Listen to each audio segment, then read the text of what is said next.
I stood in the doorway of my own house, eviction papers trembling in my hand, while my stepmother screamed that I was a selfish monster.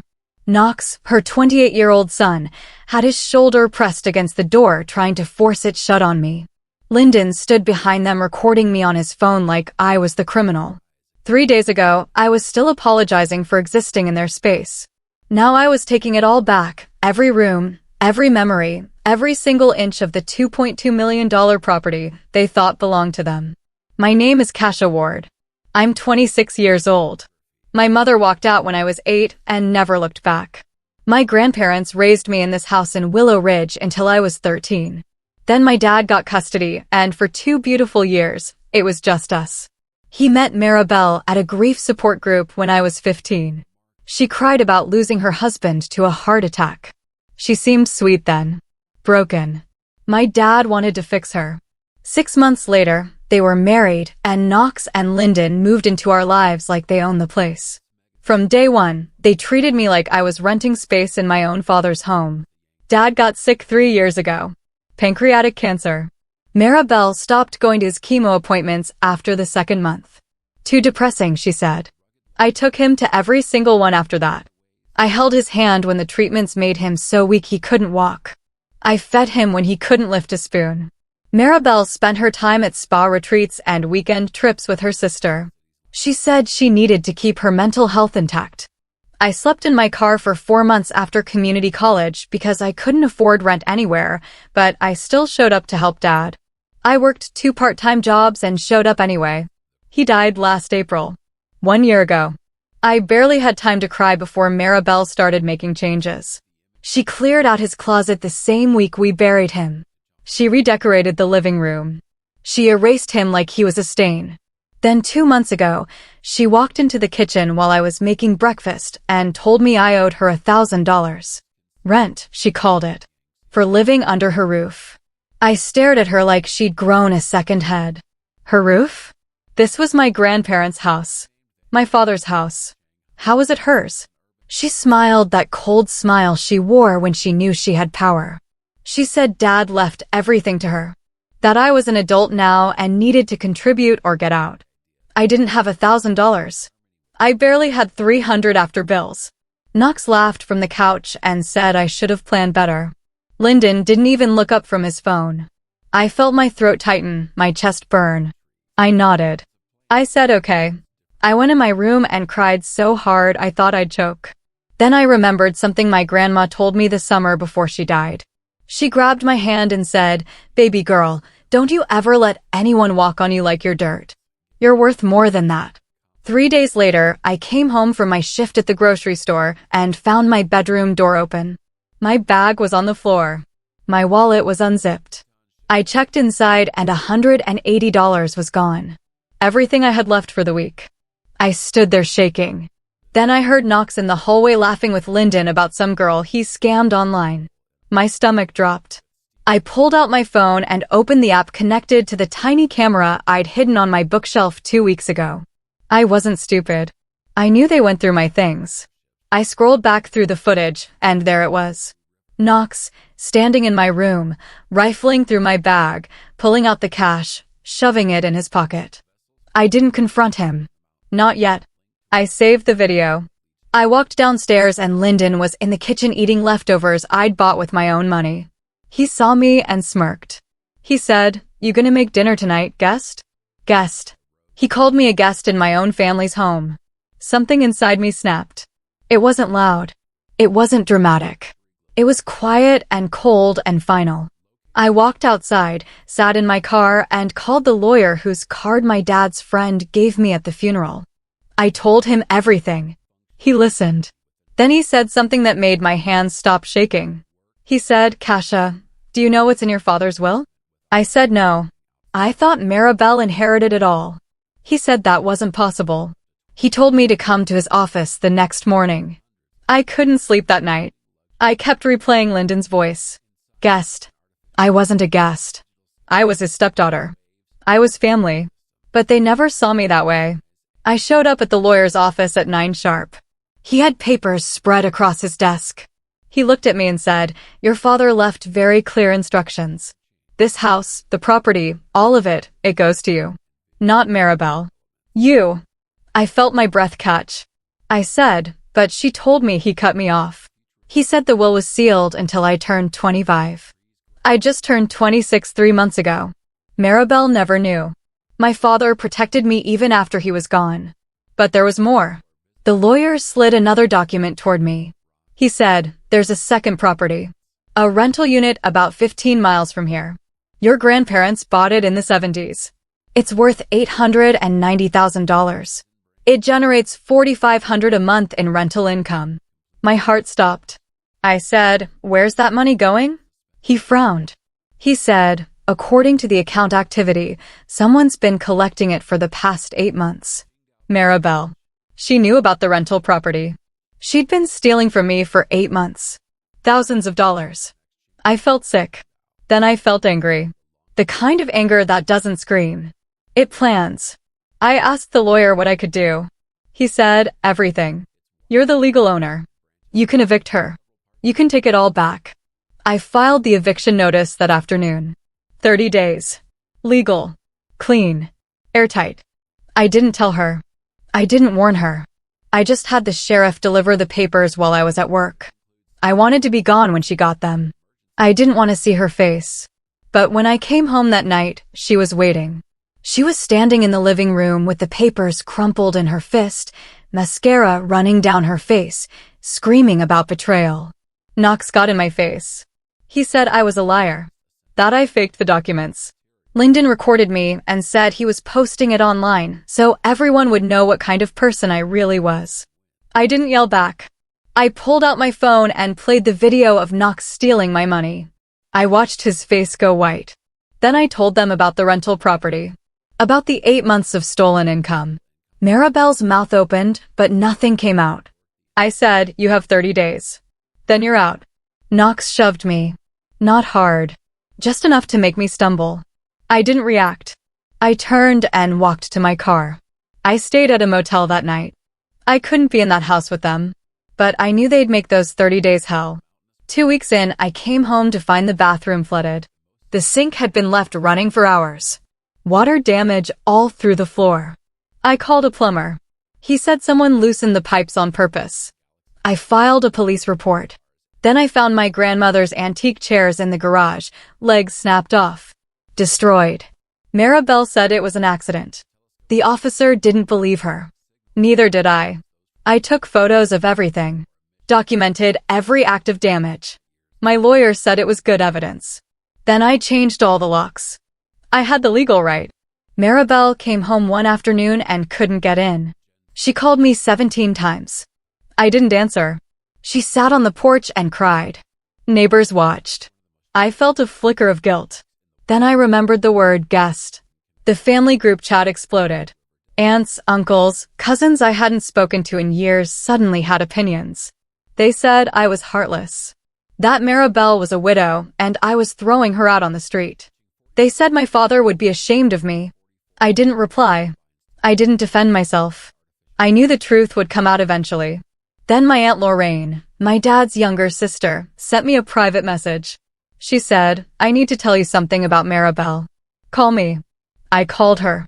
My hands were shaking. Lorraine said she never trusted Maribel. That something always felt off. Then she said, 2 months before your dad died, Maribel asked me how the will worked. She wanted to know if a spouse automatically inherits everything. I told her it depends on what's written. She seemed frustrated. I felt my chest tighten. Lorraine wasn't finished.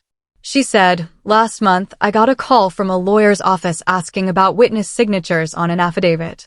They said Maribel submitted a document claiming your father verbally promised her the estate. They needed to verify it. I told them I never signed anything. Kasia, she forged my signature. Forged. Documents. Fraud. I couldn't breathe. I asked Lorraine if she reported it. She said she told the lawyer and they were investigating. But that meant Maribel wasn't just stealing. She was actively trying to erase my inheritance with fake paperwork. I thanked Lorraine and hung up. Then I sat in my car and screamed. Not sad. Not scared. Furious. I called my lawyer immediately. I told him everything. He said, "We'll bury her in court." Court date was set for 3 weeks later. Maribel filed a wrongful eviction claim trying to stop me. She said I coerced my father into writing the will while he was sick. That he wasn't in his right mind. That I manipulated him. I read her filing and wanted to throw up. My father was the sharpest man I ever knew, even at the end. He made that will 5 years before he got sick. Her lies were disgusting. But I had evidence. I had recordings. I had bank statements. I had witnesses. And I had the truth. The night before court, I got a letter slipped under my motel door. No return address. Just my name on the front. I opened it and photos spilled out. Pictures of me at work. At the grocery store. Getting into my car. Walking to the motel. Someone had been following me. On the back of one photo, in red ink, it said, "This isn't over. Would you let someone steal your life and get away with it? Drop a comment and tell me what you'd do. Because what I did next changed everything." Subscribe so you don't miss what happens when the truth finally comes out in court. I couldn't sleep after that letter.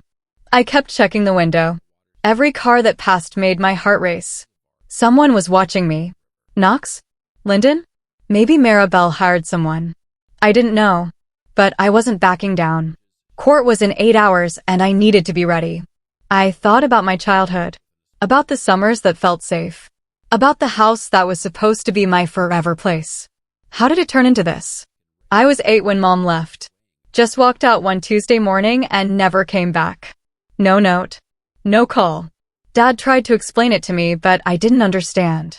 I thought I did something wrong. My grandparents took me in while Dad worked.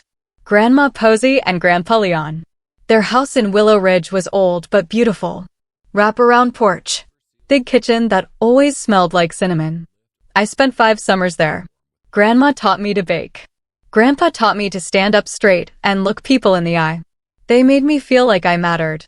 When I turned 13, Dad got a promotion and could finally take care of me full-time. I moved in with him. It was just us for 2 years. Best 2 years of my life. He taught me to drive in the grocery store parking lot. We watched old movies on Friday nights. He never made me feel like a burden. Then he met Maribel. I was 15. He seemed happy again after being sad for so long. I wanted him to be happy. So when he said he was getting remarried, I smiled and said okay. I thought maybe I'd finally have a mom again. The wedding was small. Just family. Maribel's sons were there. Knox was 19 then. Lyndon was 21. They didn't talk to me. Didn't even look at me. After the ceremony, we all moved into Dad's house together. It was cramped. Knox took the guest room. Lyndon took the basement. I stayed in my room, but it didn't feel like mine anymore. Maribel started rearranging things immediately.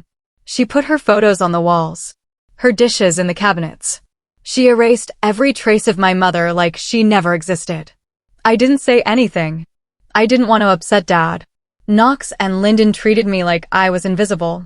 If I was watching TV, they'd change the channel without asking. If I made food, they'd eat it and leave me nothing. Maribel never corrected them. She'd just smile and say boys will be boys. I started staying in my room more. Started feeling like I was in the way. Dad noticed. He'd ask if I was okay. I'd lie and say yes. I didn't want him to choose between me and his new wife. I was terrified he'd choose her. When I turned 18, I started community college. Dad said he'd help with tuition, but Maribel said they couldn't afford it. She said I needed to get loans like everyone else. So I did. I also got a job at a coffee shop. Then another job at a retail store. I worked 40 hours a week and took classes full-time. I barely slept. But I graduated.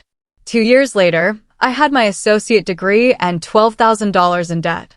No one came to my graduation. Dad wanted to, but he had a business trip. Maribel said she had a migraine. Knox and Lyndon didn't even know it was happening. I moved out right after graduation. Found a tiny studio apartment I could barely afford. Then the landlord sold the building and rent doubled. I couldn't pay it. I lived in my car for 4 months. I parked behind the grocery store where I worked and used the employee bathroom to brush my teeth. I showered at the gym. I told everyone I was staying with a friend. I was so ashamed. Then Dad called and said he missed me, that I should come home. I didn't want to, but I was exhausted. So I went back. Maribel wasn't happy about it. She made that clear. But Dad insisted. He said it was my home too. I got my old room back, but it felt different. Colder. Maribel started charging me for groceries. Said if I was going to eat their food, I needed to contribute. I gave her $50 a week. It was almost everything I had left after loan payments. Knox and Lyndon didn't pay anything. They didn't even work. Knox did some online stuff he never explained. Lyndon played video games all day. But I was the freeloader apparently. Then Dad got diagnosed. Pancreatic cancer. Stage 3. The doctors said treatment might give him 2 more years. Might. Dad was terrified, but he tried to hide it. I saw through it. I started going to every appointment, every scan, every meeting with the oncologist. Maribel came to the first 2. Then she stopped. She said hospitals made her anxious, that she couldn't handle seeing him like that. I understood anxiety, but he was dying. She was his wife. Where was she? I took over everything. Cooking, cleaning, medications. Dad's insurance covered most of the treatment, but not all of it. I started picking up extra shifts. I barely slept. I watched him get weaker every day. His skin turned gray. His hands shook. He couldn't eat solid food anymore. I made him smoothies. I sat with him at 3 in the morning when the pain was too bad to sleep. Maribel stayed in their bedroom with the door locked. She said she needed her rest. Knox and Lyndon never even checked on him. One night, about 6 months before he died, Dad called me into his room. He looked so small in that bed. He said, "Kasia, I need to tell you something." I sat down and held his hand. He said, "I made sure you're taken care of. No matter what happens, you'll be okay. The house, everything, it's yours." I didn't understand. I said, "Dad, don't talk like that. You're going to beat this." He shook his head. He said, "I'm not. And I need you to know you're protected." I cried. He cried. He made me promise I'd fight for what was mine if anyone tried to take it. I promised. I thought he was being paranoid. I thought Maribel loved him, that she'd take care of me after he was gone because that's what family does. I was so stupid. He died 4 months later. I was holding his hand. Maribel was at her sister's house. She didn't make it back in time. She cried at the funeral. Big loud sobs. Everyone comforted her. No one asked if I was okay. After the funeral, things changed fast. Maribel cleared out his closet within days. She donated his clothes, his books, his records. I asked if I could keep his watch. She said she already gave it to Knox. I asked for his wedding ring from his first marriage, the one to my mom. She said she threw it away. I felt like she was erasing him on purpose. Like she wanted no evidence he ever existed. Then she started redecorating. New furniture. New paint. New everything. I asked where the money was coming from. She said it was hers to spend. 2 months after he died, that's when she demanded rent. $1,000 a month. I couldn't believe it. I said, "You're his widow. I'm his daughter. Why are you charging me rent?" She said, "Because you're an adult and this is my house now. If you don't like it, leave." I felt trapped. I didn't have anywhere to go. I couldn't afford rent anywhere else. So I said I'd try to come up with the money. She smiled like she'd won something. That's when I started noticing things going missing. Small stuff at first. A $20 bill from my dresser. Quarters from my coin jar. Then bigger things. My laptop charger. My good jacket. I asked Knox and Lyndon if they'd seen anything. They acted offended. Said I was accusing them of stealing. Maribel backed them up. Said I was being paranoid. But I knew. So I bought that tiny camera online. $15. I hid it on my bookshelf behind some books. 2 weeks later, I had footage of Knox going through my stuff. When I saw that video of him taking my cash, I didn't feel sad. I felt clarity. These people weren't family. They were thieves living in my father's house, stealing my money and treating me like garbage. And I was done. That's why I called the lawyer. That's why I went to his office. And when he told me the house was mine, I felt my father's presence. Like he was there saying, I told you. I protected you. But the rental property? That was a shock.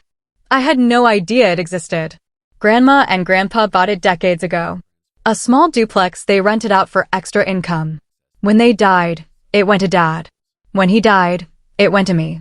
$4,500 a month. For 8 months, Maribel had been collecting that money. That was $36,000. Stolen. From me. I asked the lawyer how she even knew about it. He said she must have gone through Dad's files after he died. Found the property deed. Started collecting rent and hoped I'd never find out. I wanted to scream. I wanted to cry. Instead, I asked what I could legally do. He said everything. Evict her. Take back the rental income. Sue her if I wanted. I said, let's do it all. He smiled. He said, I was hoping you'd say that. We filed the eviction that day. 30 days notice. Legal and binding. He said Maribel could fight it, but she'd lose. The will was clear. I was the sole heir. She had no claim. When the sheriff delivered those papers, I wasn't there. I couldn't face her yet. But when I came home that night and saw her rage, I felt strong. She called me names. Said I was ungrateful. That my father would be disgusted. I almost believed her. Then I remembered his last words. Fight for what's yours. So I did. I showed them the video of Knox stealing. I told them about the rental property. I watched their faces fall. That's when I knew I'd won. But the flooded bathroom, the broken furniture, the harassment, it was their last desperate attempt to hurt me. They couldn't win legally, so they tried to destroy what was mine. Every broken thing just gave me more evidence. Every nasty text was another screenshot for my lawyer. They were burying themselves and didn't even realize it. Then Aunt Lorraine called. And I learned Maribel's betrayal went even deeper. Forged documents. Fake signatures. She tried to steal my inheritance with lies and fraud. My lawyer said it was a criminal offense. That she could face charges. I didn't want to send her to jail. I just wanted her gone. But he said the evidence mattered for court. That it would prove her intent. That it would destroy any claim she tried to make. So I let him build the case. Every lie. Every stolen dollar. Every piece of property damage. We had it all. The night before court, I sat in that motel room staring at those photos. Someone had followed me. Watched me. Tried to scare me. It worked. I was scared. But I was also done running. Done apologizing. Done shrinking myself to make other people comfortable. My father gave me this gift. My grandparents built this legacy. And I wasn't letting anyone take it from me. Not Maribel. Not her sons. Not anyone. I thought about what Grandma Posey used to say. Baby girl, you've got steel in your spine. Don't let anyone convince you it's not there. I felt that steel now. Cold and unbreakable. Tomorrow, I'd walk into that courtroom and take back everything they stole. And if whoever sent those photos wanted to scare me, they failed. Have you ever had to fight people who were supposed to love you? Tell me in the comments what you would have done in my place. Because tomorrow, everything I'd been holding inside was about to explode in that courtroom. And Maribel had no idea what was coming. Stay here for what happens next. The courthouse smelled like old wood and anxiety. I sat on a bench outside the courtroom gripping my folder of evidence so tight my knuckles turned white. My lawyer, Peter Havens, sat next to me going over our strategy one more time. He said, just tell the truth. Stay calm. Don't let her bait you. I nodded, but my heart was hammering. Across the hall, Maribel sat with her lawyer, a sharp-looking woman in a gray suit. Knox and Lyndon flanked her like bodyguards. Maribel's eyes were red. She'd been crying. Playing the victim already. When they called us in, I felt my legs wobble. The courtroom was smaller than I expected. Just a judge's bench, 2 tables, and a few rows of seats. Aunt Lorraine was there. She'd driven 3 hours to support me. That meant everything. The judge was a woman in her 60s with silver hair and sharp eyes. She looked at both sides and said, let's get started. Maribel's lawyer stood first. Her name was Catherine Dorn. She was good. I could tell immediately. Catherine painted me as a manipulative daughter who took advantage of her sick father. She said I isolated him from Maribel during his illness. that I whispered lies in his ear about his wife, that I convinced him to cut her out of the will while he was weak and medicated. She made it sound like I was a monster. I felt my face burn. Peter squeezed my arm. He whispered, "Let her finish. We'll destroy this." I tried to believe him. Then Catherine presented her so-called evidence. An affidavit claiming my father verbally promised Maribel the estate. It had signatures from 2 witnesses. One was Aunt Lorraine's. The other was from a neighbor I barely knew. Catherine said, "These witnesses confirm that Kasha's father intended for his wife to inherit everything. The will was written years before their marriage and doesn't reflect his final wishes." My stomach dropped. It sounded convincing. What if the judge believed her? Peter stood up. He was calm. "Steady." He said, "Your Honor, I'd like to address the affidavit." He pulled out a stack of papers. Lorraine Ward, the supposed witness, never signed this document. In fact, she's here today to testify that her signature was forged. We also have a handwriting analysis report confirming the signature doesn't match her actual handwriting. He handed the report to the judge. Catherine's face tightened. Maribel stared at the table. Aunt Lorraine took the stand. She explained how Maribel asked her about inheritance laws months before Dad died. How she seemed obsessed with getting control of the estate. Then Lorraine said, "I never signed that affidavit. I didn't even know it existed until 2 weeks ago. That's not my signature." The judge examined the documents. She looked at Maribel. "Mrs. Ward, do you have an explanation for this?" Maribel's lawyer jumped in. "Your Honor, my client had no knowledge of any forgery. This must be a misunderstanding." Peter wasn't done. He said, "We also have bank records showing Mrs. Ward collected $36,000 in rental income from a property owned by Kasha. She had no legal right to that money." He projected the bank statements on a screen. Deposits. Every month. $4,500 going straight into Maribel's account. The judge leaned forward. "Mrs. Ward, is this accurate?" Maribel finally spoke. Her voice was shaky. "I didn't know the property belonged to her. I thought it was part of the estate." Peter hit back fast. "Your Honor, Mrs. Ward went through her late husband's files after his death. She found the property deed. It clearly states the property is held in trust for Kasha Ward to be transferred upon her 20th birthday. There's no way she didn't know." He pulled out the deed, highlighted the relevant section, passed it to the judge. Maribel looked like she might cry or scream. I couldn't tell. Then came the biggest blow. Peter played a recording. My father's voice filled the courtroom. It was from one of our last conversations. He said, "Kasha, the house is yours. I made sure of it. I don't care what anyone says after I'm gone. You fight for it. It's your birthright." His voice was weak but clear. I heard Maribel gasp. The judge's expression didn't change, but I saw her jaw tighten. Peter said, "This recording was made 3 weeks before his death." He was lucid, determined, and very clear about his wishes. Catherine tried to recover. She called Maribel to the stand. Maribel talked about how much she loved my father, how she sacrificed everything to care for him, how I barely visited. Every word was a lie. I wanted to scream. But Peter was ready. When it was his turn to cross-examine, he pulled out more evidence. Photos of me at the hospital with Dad. Time-stamped. Dated. Dozens of them. He said, "These photos show Kasha at every single chemotherapy appointment for the last 18 months of her father's life." "Where were you, Mrs. Ward?" Maribel stammered. I couldn't. It was too hard for me." Peter nodded. "Too hard. But not too hard to go on 4 spa weekends during that same time period." He showed receipts. Credit card statements. Maribel had spent thousands on trips while I was sitting in hospital waiting rooms holding my father's hand. The judge looked disgusted. Catherine tried objecting, but the evidence was solid. Maribel started crying. Real tears this time. But they didn't help her. Then Peter dropped the next bomb. "Your Honor, we've also discovered that Mrs. Ward opened 3 credit cards in her late husband's name after his death. She accumulated over $15,000 in charges before the accounts were flagged as fraudulent." He showed the statements. Charges for furniture, clothes, electronics, all in my father's name.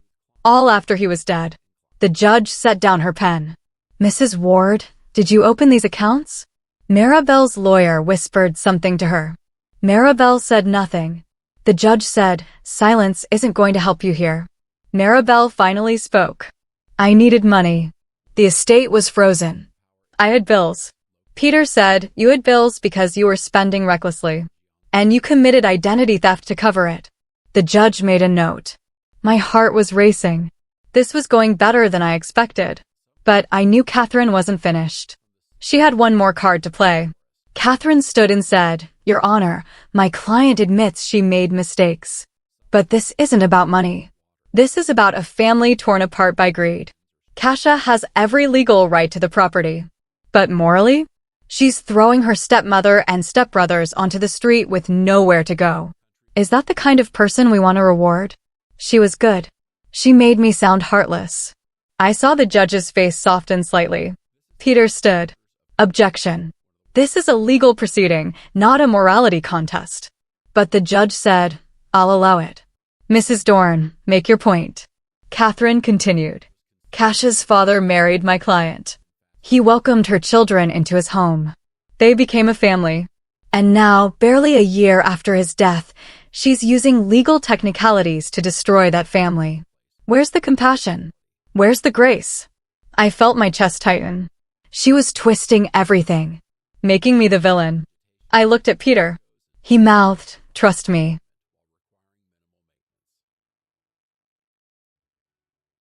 Peter stood again. He said, Your Honor, may I present one more piece of evidence? The judge nodded. Peter pulled out his phone and connected it to the courtroom screen. He played a video. It was the footage from my hidden camera. Knox in my room, going through my bag, taking my cash. The timestamp was clear. 2 weeks before I filed the eviction.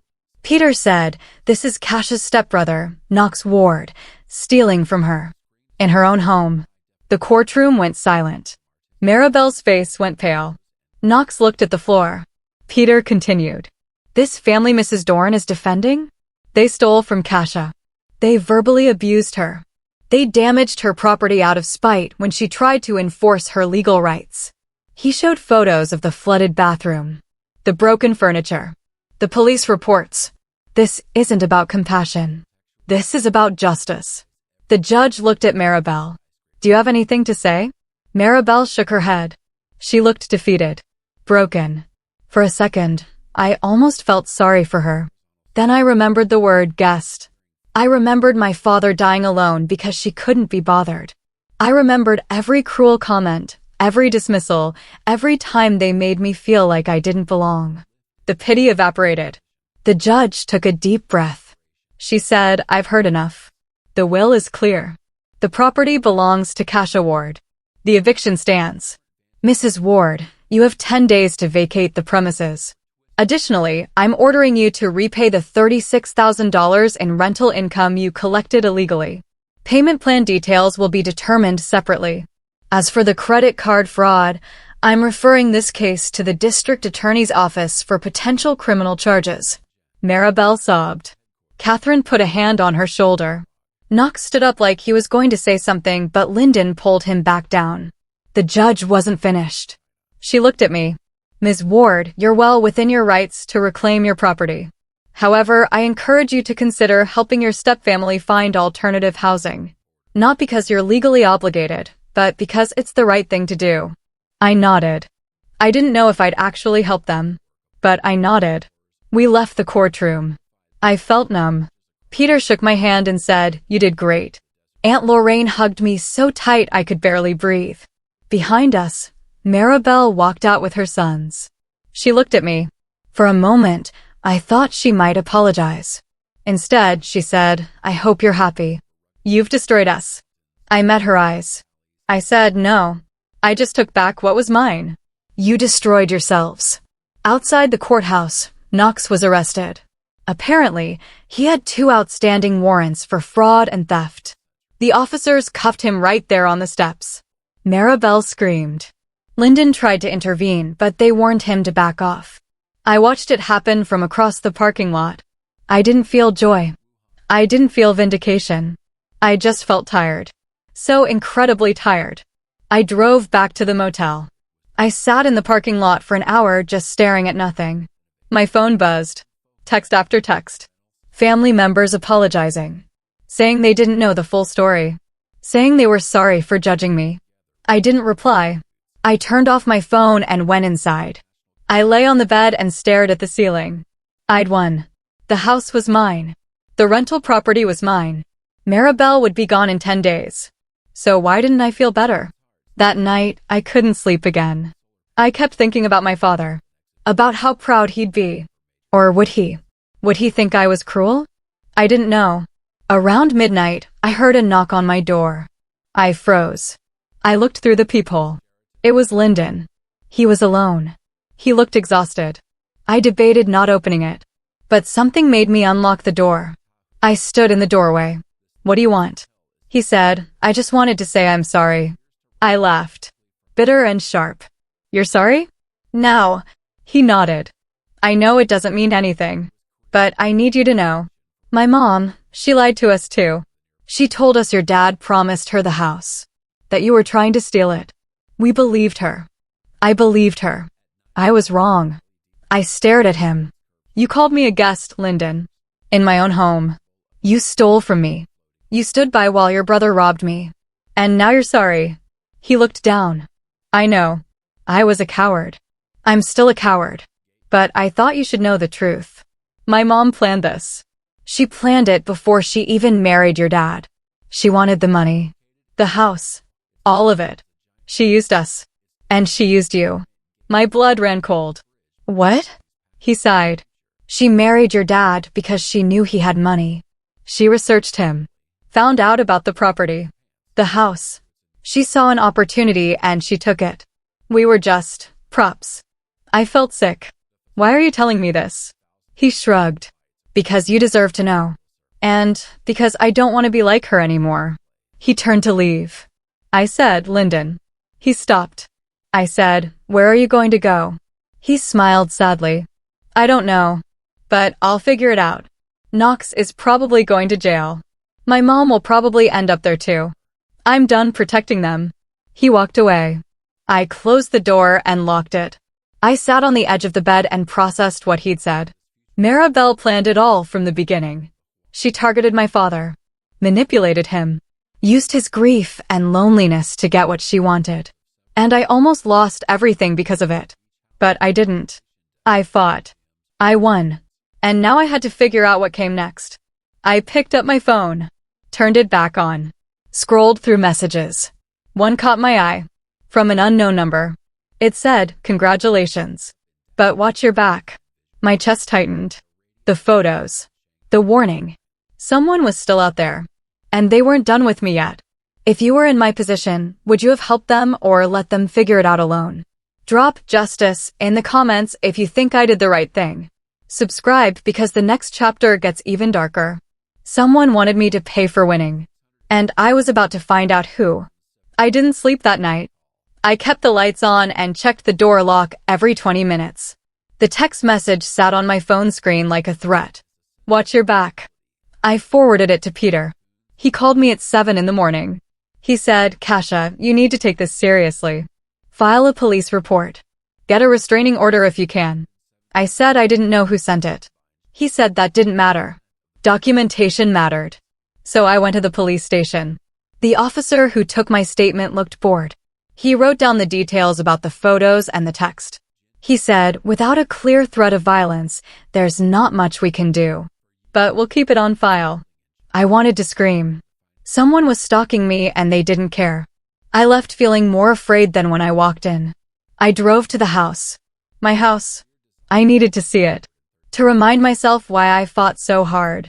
The locks had been changed, but Maribel's things were still inside.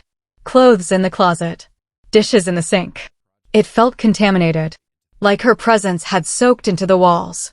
I walked through each room imagining what I'd change. The living room would be lighter. More windows. The kitchen needed new cabinets. My father's office would stay exactly as it was. That room was sacred. I sat in his chair and cried. Not sad tears. Relieved tears. I'd saved his legacy. My phone rang. Unknown number. I almost didn't answer. But I did. A woman's voice said, "Is this Kasha Ward?" I said yes. She said, "This is Detective Ramona Hughes. I'm calling about your stepbrother, Knox Ward." My stomach dropped. "What about him?" She said, "He's been released on bail. I wanted to inform you in case you have safety concerns." "Released? Already?" I said, "How is that possible?" She said, "Bail was posted this morning. I can't share details, but I thought you should know." I hung up and immediately called Peter. He didn't answer. I left a voicemail. Then I called Aunt Lorraine. She picked up on the first ring. I told her about Knox. She said, "Kasha, you need to stay somewhere safe. Don't go to that house alone." I said I was already there. She said, "Then leave." Now. I heard the fear in her voice and it scared me more. I grabbed my bag and headed for the door. That's when I saw him. Knox was standing on the porch. He looked different. Thinner. His eyes were hollow. He saw me through the window and knocked. Hard. I froze. He said, "Kasha, open the door. I just want to talk." I backed away. My phone was in my hand. I dialed 911 but didn't hit call yet. He knocked again. "Kasha, please. I'm not going to hurt you. I just need 5 minutes." I didn't trust him. But I also didn't want him breaking a window. I cracked the door open. Kept the chain lock on. "What do you want, Knox?" He looked defeated. I wanted to apologize. For everything. For stealing from you. For being a jerk. For not standing up to my mom. I stared at him. "You're apologizing now? After everything?" He nodded. "I know it doesn't fix anything. But I needed you to hear it." I said, "Who posted your bail?" He looked away. "My mom. She used her credit cards. She's drowning in debt, but she bailed me out anyway." I felt a flicker of something. Not sympathy. Just curiosity. "Why are you really here, Knox?" He met my eyes. "Because I need to warn you. My mom isn't done. She's planning something. I don't know what. But she's been making calls. Talking to people. She's not going to just walk away from this." My chest tightened. "What kind of people?" He shrugged. "I don't know. She's been secretive. But I heard her on the phone yesterday. She said she thinks she's won. She has no idea what's coming." I felt cold. "You need to leave, Knox." He nodded. "I'm leaving town. Getting away from her. From all of this. But I thought you should know. Watch yourself, Kasha. My mom's dangerous when she's cornered." He walked off the porch and got into a beat-up car I didn't recognize. I watched him drive away. Then I called Peter again. This time he answered. I told him everything. He said, "I'm getting you a restraining order. Today." I left the house and went back to the motel. I couldn't stay there anymore. It felt too exposed. I checked into a different motel across town. Paid cash. Used a fake name. I felt like I was in a movie. But the fear was real. That night, I got another text. Same unknown number. "You think you're safe. You're not." I called the police again. Same board officer. Same useless response. I was on my own. 2 days later, Peter got the restraining order approved. Maribel couldn't come within 500 feet of me. Knox was included. Lyndon too, even though he hadn't done anything recently. Peter said it was better to be cautious. I agreed. But a piece of paper didn't make me feel safer. I started carrying pepper spray. I checked my car for tracking devices. I changed my routines.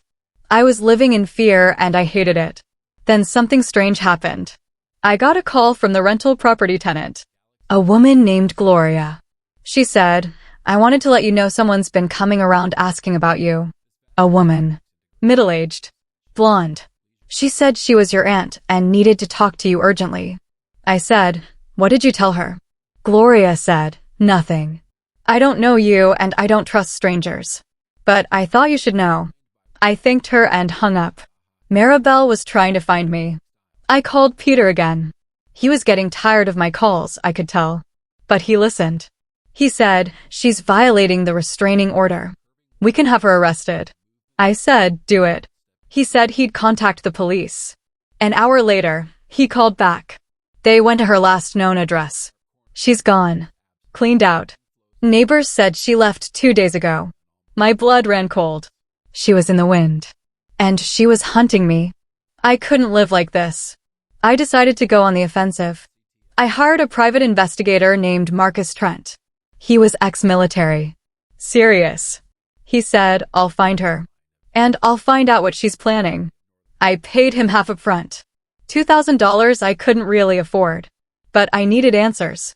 I needed to feel safe again. Marcus started digging immediately. Phone records.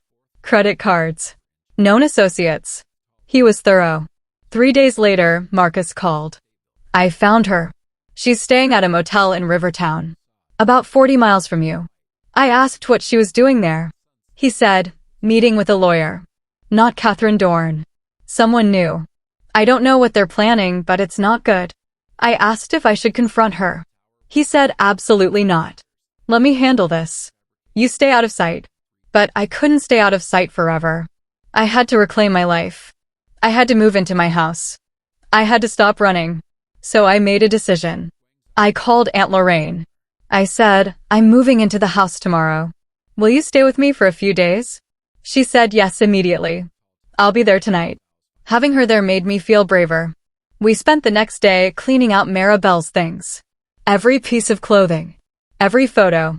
Every trace of her existence. We boxed it up and put it in the garage.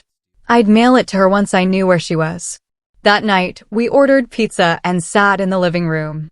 Lorraine said, your dad would be so proud of you. I wasn't sure I believed that. But I wanted to. We talked about him for hours. About how he loved terrible jokes. How he couldn't cook to save his life. How he always hummed while he worked. It felt good to remember him as he was. Not as the sick, frail man at the end. But as my dad. Around midnight, we heard something outside. A car door. Footsteps on gravel. Lorraine and I looked at each other. I grabbed my phone. She grabbed a kitchen knife. We moved to the window. A figure was standing in the driveway. Too dark to see clearly. Then my phone rang. Unknown number. I answered. Maribel's voice said, I know you're in there. I felt my heart stop. Lorraine whispered, call the police. I did. While I was on the phone with dispatch, Maribel kept talking. You took everything from me, Kasia. Everything. You're going to pay for that. I said, you took everything from yourself. Now leave before the police get here. She laughed. It was manic. Broken. You think you've won. But I still have one card to play. The line went dead. I looked out the window. She was gone. The police arrived 10 minutes later. They searched the property. Found nothing. They said they'd patrol the area. But I knew she'd be back. The next morning, I got a call from Peter. Kasia, we have a problem. Maribel filed a lawsuit. She's suing you for emotional distress and wrongful eviction. It's a long shot, but it's going to tie you up in court for months. I wanted to scream. How is this legal? The judge already ruled in my favor. Peter said, she's filing in a different jurisdiction. It's a stalling tactic. She's trying to bleed you dry with legal fees. I felt exhausted. Every time I thought it was over, she came back. Peter said, we'll fight it. And we'll win. But you need to be prepared for this to drag out. I asked how much it would cost. He said at least $10,000. Maybe more. I didn't have that kind of money. Not yet. The rental income would help, but it wasn't enough. I felt trapped again. Then Marcus called. I have something you need to see. He sent me a file. It was a recording. Maribel talking to her new lawyer. Saying she didn't care if she lost. She just wanted to make my life hell. She said, if I can't have the house, I'll make sure she regrets taking it. The lawyer warned her it could backfire. She said she didn't care. Hearing her voice, cold and calculating, made me realize something. She wasn't going to stop. Ever. Not until one of us broke. I thought about giving up. Just selling the house and walking away. Starting over somewhere else. But then I remembered my father's face. The way he held my hand in that hospital bed. The way he said, fight for it. I couldn't let him down. I couldn't let her win. So I decided to fight. Not just in court, but everywhere. I was done being afraid. I called Marcus. I said, I want everything you can find on her. Every lie. Every scam. Every person she's hurt. If she wants war, she's got it. Marcus said, "Now you're talking." He got to work. And so did I. I wasn't just defending myself anymore. I was taking her down. Completely. Because some people don't deserve mercy. They deserve justice. Would you fight back or walk away? Comment fight if you'd do the same. Because what I uncovered next was bigger than I ever imagined. Subscribe so you don't miss the final chapter. The truth was about to destroy her. And I was going to make sure everyone knew it. The next 2 weeks were a blur of documents, phone calls, and sleepless nights. Marcus worked around the clock digging into Maribel's past. What he found made my stomach turn. She had a pattern. 3 previous marriages. All to older men with money. All of them dead. 2 from sudden heart attacks. 1 from a fall down the stairs. No foul play suspected. But the timing was suspicious. Each time, she inherited everything. Each time, she disappeared a year later with the money. Marcus said, I talked to the daughter of husband number 2. She said Maribel isolated her father. Turned him against his family. Then he died and Maribel vanished with $500,000. The family tried to sue, but they had no proof. I felt sick. My father wasn't her first victim. He was just the latest. I asked Marcus if we could prove any of this. He said not in criminal court. But in civil court? It could destroy her credibility. I called Peter. Told him everything. He was quiet for a long moment. Then he said, this changes everything.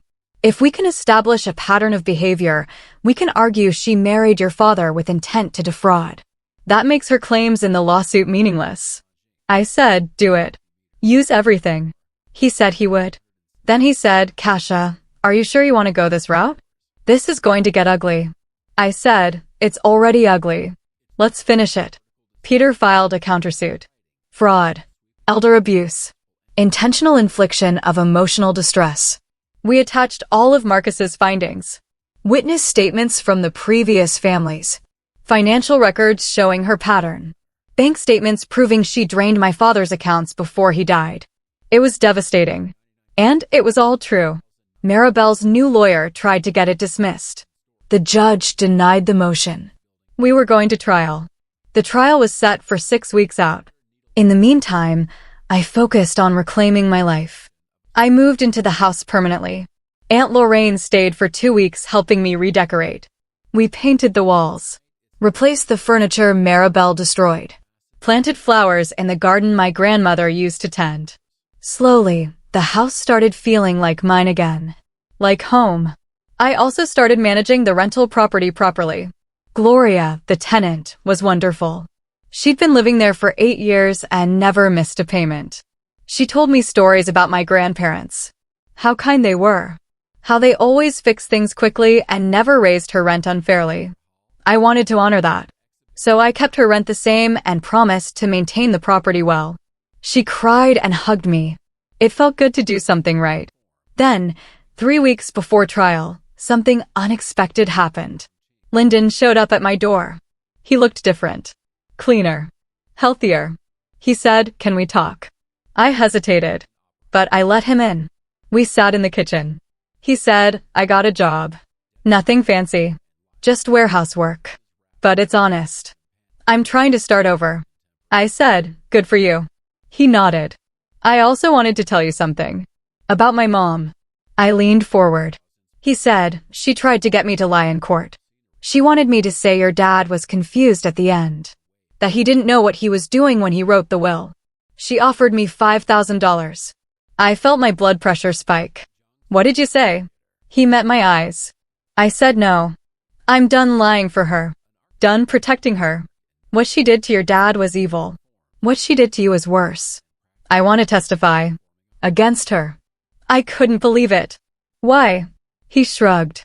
Because it's the right thing to do. And because I want to be able to look at myself in the mirror. I haven't been able to do that in years. I told him I'd talk to Peter. He said that was all he could ask for. Then he left. I sat there processing. Maribel's own son was turning against her. It felt like the universe was finally balancing the scales. Peter was thrilled. He said Lyndon's testimony would be the nail in the coffin. We prepped him for days. Went over every detail. Every lie Maribel told. Every manipulation. Lyndon was nervous but determined. He said, I need to do this. For your dad. He was good to me even when I didn't deserve it. I believed him. The trial started on a cold Monday morning. The courtroom was packed. Extended family. Neighbors. Even some reporters. Maribel's case had become local news. Wealthy widow accused of defrauding stepdaughter. It was a headline waiting to happen. Maribel sat at her table looking smaller than I remembered. Her lawyer looked stressed. Peter looked confident. The first 2 days were procedural. Opening statements. Witness testimony. Gloria testified about Maribel trying to find me. The investigator from the credit card fraud case testified about the fake accounts. Aunt Lorraine testified about the forged affidavit. Each piece of evidence stacked higher. Maribel's lawyer tried to poke holes. But the truth was the truth. On day 3, Lyndon took the stand. The courtroom went silent. Peter asked him to explain his relationship with his mother. Lyndon said, my whole life, my mom taught me that family comes first. But what she really meant was that she comes first. Everyone else was just a tool. He talked about how she manipulated his father before he died. How she coached him and Knox to treat me like an outsider. How she planned to take everything before she even married my dad. Maribel's lawyer objected. The judge overruled. Lyndon continued. My mom told me your dad was weak. That he was easy to control. That all we had to do was wait him out and we'd be rich. I believed her. I'm ashamed of that. But I believed her. He looked at me. Kasia, I'm sorry. I know that doesn't fix anything. But I'm sorry. I nodded. It didn't fix anything. But it helped. Peter asked, did your mother ever discuss harming Mr. Ward? Lyndon hesitated. Not directly. But she talked about how his treatments were expensive. How it would be easier if he just stopped fighting. She discouraged him from trying new treatments. She said it was about quality of life. But I think it was about money. The courtroom erupted. The judge banged her gavel. Maribel looked like she wanted to disappear. Then came the moment I'd been waiting for. Peter called me to the stand. I walked up there shaking. I told my story. All of it. The stolen money. The verbal abuse. The years of being made to feel small. The betrayal after my father's death. I cried. Not because I was sad. Because I was angry. Because I'd held it in for so long and now it was all pouring out. Maribel's lawyer tried to trip me up. She said, isn't it true you resented your father for remarrying? I said no. I wanted him to be happy.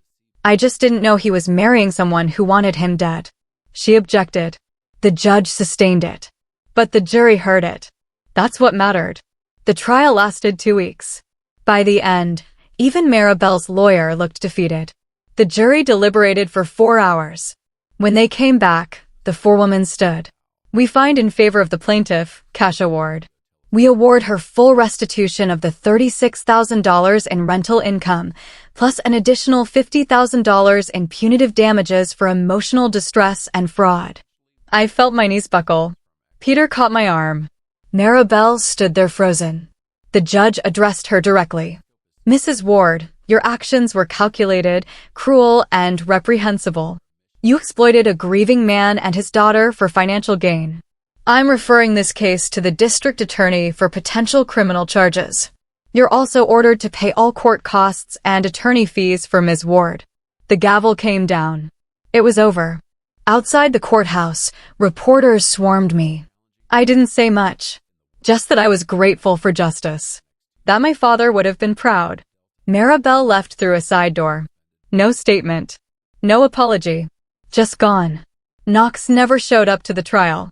I heard later he skipped town. Lyndon stayed. He shook my hand and said, good luck, Kasia. Then he left too. I went home. To my house. I sat in the living room and cried. Not sad tears. Not happy tears. Just release. I'd fought for 3 years. And I'd won. Not just the house. Not just the money. But my dignity.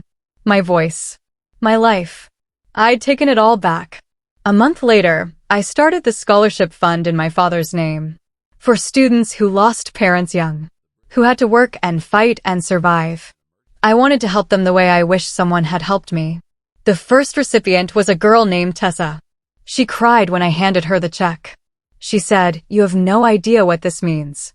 I said, "I do. I really do." I also reconnected with Gloria. She became like a grandmother to me. We had coffee once a week. She told me stories about my grandparents, about the life they built, the love they shared. It made me feel connected to them again, like they were still watching over me. 6 months after the trial, I got a letter from Maribel. It was short. "I'm sorry for what I did. I was desperate and I made terrible choices. I know you'll never forgive me.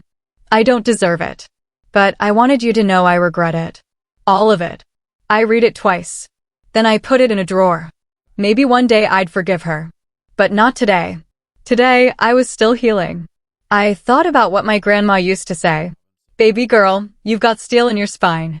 She was right. I did. And I'd needed every ounce of it. But I also learned something else. Strength isn't just about fighting. It's about knowing when to stop, when to let go, when to choose peace over revenge. I chose peace. Not because Maribel deserved it, but because I deserved it. I stood on the porch of my house one evening watching the sunset. The same porch where I used to sit with my grandparents. The same house where my father raised me. The same place I almost lost forever. But I didn't lose it. I fought for it. I protected it. I reclaimed it. And now it was mine. Truly, completely mine. I thought about the girl I used to be. The one who apologized for existing. Who slept in her car. Who let people walk all over her. She was gone. In her place was someone stronger. Someone who knew her worth. Someone who wouldn't let anyone steal her life again. And that felt like the biggest victory of all. Taking up space isn't selfish. Protecting what's yours isn't cruel.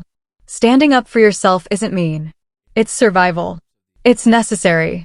It's right.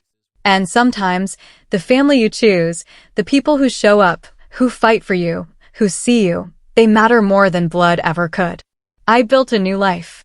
Filled with people who loved me. Work that mattered. A home that was truly mine. I wasn't bitter. I wasn't broken. I was free. And that freedom was worth every fight, every tear, every sleepless night. Because in the end, I didn't just take back my house. I took back myself. If this story moved you, drop a comment and tell me what you learned. Share it with someone who needs to hear that they're worth fighting for. And subscribe for more stories about people who refuse to stay silent. Because your voice matters. Your story matters. And you deserve to take up space in this world. Never forget that.